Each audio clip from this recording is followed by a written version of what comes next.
Yep, this is Sierra Bourne, your community journalist. And these two ladies, I'm going to let them introduce themselves and say what their cause is and what they're here to do and represent. Go ahead, babes. I'm Olivia Bordeaux, resident of LaSalle Apartments, managed by Related Management Company. I've been involved in the fire 3 different times from March the 30th until today's date. So constantly trying to get management support, haven't had management support at all. I feel threatened by the community. I feel threatened by management.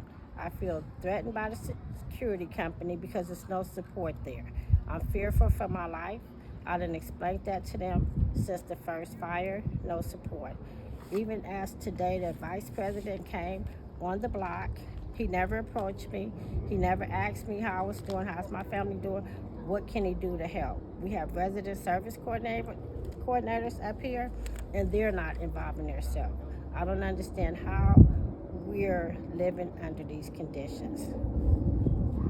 And my name is Asale Haquekyah Chandler, abolitionist, social justice fighter for my people, my nation, and humanity for over 39 years here in San Francisco. And I want to say that today is April the 19th. My son, Yalani Chinyamurinde, from the House of Zimbabwe, the House of Reverence, relative to King Shaka Zulu.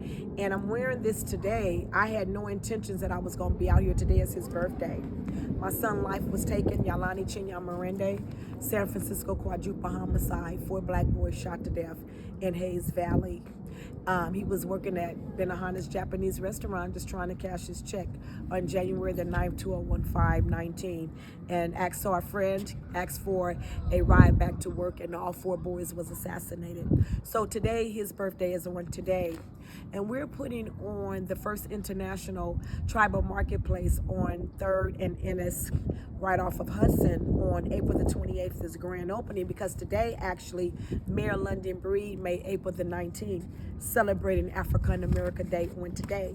However, we will be celebrating on the 28th. So I woke up this morning to acknowledge my son's birthday, celebrating African American Day. So I was led to put on, my ceremony war paint, I would say, and not knowing we were cleaning up the property, weed whacking some people we hired.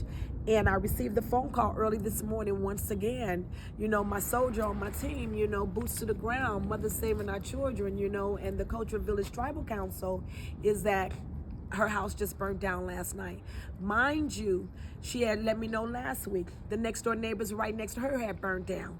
And then prior to that, the other house had burnt down. So it's, her house was, the hallway burnt down. So it's 3 consecutive times I contacted the city. I would just say city officials, because I don't drop names. That's not the way I roll, because we want to make friends, not enemies, feel me? And so with that said is that, but I contacted the city officials just to let them know that this is something that's going on, that, my friend and also the neighbors, these buildings is being burnt down intentional, and that is arson going on, And so when I got this last phone call this morning to come over, this is now her whole building burned down, I'm like, we have to do something, because I continue to went to the city and I say, we need to put in for a state of emergency, because we're constantly having these young black men murdered over here in Bayview on 3rd and Consada, 3rd and Palouse, constant, all in this city, all up in these, where these housing developments are. And they're constantly, these black children are being murdered. And what bothers me the most is that what hurt me, not even the most, but what hurt me so bad is when, and I had received a phone call from one of the godmothers when the last one was murdered. They called me to be at General Hospital. So they call me when their child is murdered. They call me when their child is being shot. They call me when their house is being burnt down. And then I contact all city officials. I contacted them and let them know. I even called the police to come here today, because this critical patrol unit here, the critical patrol unit, these management, come over here. They're not, and I'm going to tell you, we're doing today a citizen's arrest, because I have been called before concerning this company.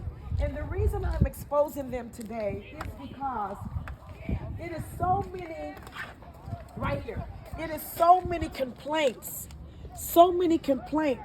where the people, they're saying, solid, this is what's going on. We being harassed. You know, we are. They're using, using their authority over us. We're not getting any help constantly. And the thing that's bothering me, come over here. The thing that's bothering me, and I'm gonna tell you why.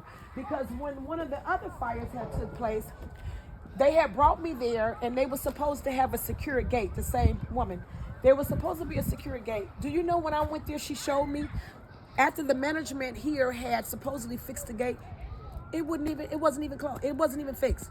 Meaning that anybody can come, just like they did, anybody can come into the apartment and burn the house down. Management company decided to take all security gate locks down. They put dummy doorknobs where any intruders could come in. So they made it accessible for dangerous to come to our families. And that's 600 doors up here. So every door that had a security gate, they took in October, maybe it was October, they took the security locks off and put dummy doorknobs. And this was without any notification of residents? No notification. And when I tried to request it to be back, they wouldn't put it back. Fire extinguisher. Fire extinguishers missing. Took it out the house. Took out the apartment. So each unit had fire extinguishers in the home. The management company wanted to do a reduction and cut budget somewhere, so they took all the fire extinguishers out because they didn't want to certify 600. So they felt it was easier to put in the hallway for families to go out to the hallway to go in the kitchen to put out the fire. So the fire that occurred in my hallway, it burnt up. The fire extinguisher burnt up with the fire. And this is what I want to say to the people. These contracts that are being done with different private corporations, they're contracting with the city. But what I see is the ones that are contracting with the city, they're not coming in having the true care that as we who genuinely care, because all of our people our people do care. You can never tell me, I'm not discouraged in life by saying that all of our people don't care. No, there are those who care, but those who care are not acknowledged. And those who care, they're not supported. With that said, is that these various outside entities, they buy these or invest in contract with the city with these homes, and the true management that they need, like one is rat infested, things that are really needed. A young woman passed away because of being bitten by rats. It's a whole situation. They call me in on that one too, just as well. That was all hidden, and it's a lot. I'm just telling them because they constantly call me. But and I'm gonna tell you, and we all know all over the city, is that this is going on. But what myself want to do today on April the 19th in memory of my son Yalani Chinyamarendi, who I feel we are the answer, is that what we need to demand is that these residents that are law-abiding citizens have the opportunity to, my solution, y'all, is that the law-abiding citizens, that instead of having it private owned, that it be an opportunity for co-op owning. And that if everyone that we feel that is a part of council, is that we assist in assisting them to be co-op owners, like all the other communities and all the other cultures. They provide them with co-op ownership. Give them an opportunity, because if we create with all these units up here, them an opportunity to co-own, then they would be more than willing to take care of it. And also the city can help them with the maintenance, instead of having always everyone outside constantly getting profit and making all the profit, and it's not coming within the community. We have to do something about this. I see here in Bayview, I see other nationalities, and I'm not going to say any names, but I see other nationalities where they have had the opportunity to invest in these apartments that are around here, the large apartments, the ones who you wouldn't even think. And I'm not talking about corporate.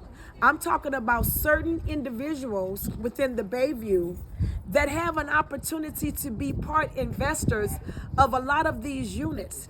And I want to know, I'm asking the question, why is it that the other cultures, basically the white ones that I see, have an opportunity to invest from nonprofit their monies into owning, part owners of many of these buildings, but my people don't have an opportunity? We just called the police out here to assist her. Her house just been burnt down. It's arson. Do you know we've been here almost 2 hours and not one police officer came?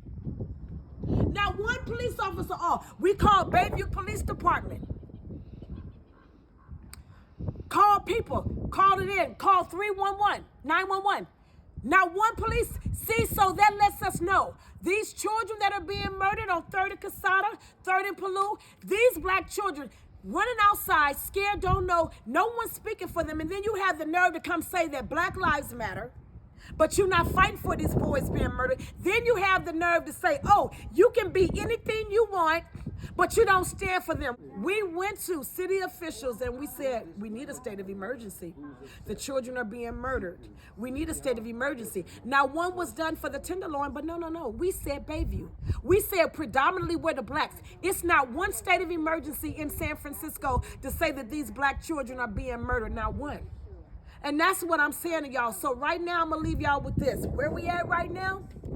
We're making a citizen's arrest against this building, against this security company. Under their watch, 3 buildings side by side with people up in it, possibly lives could have been taken.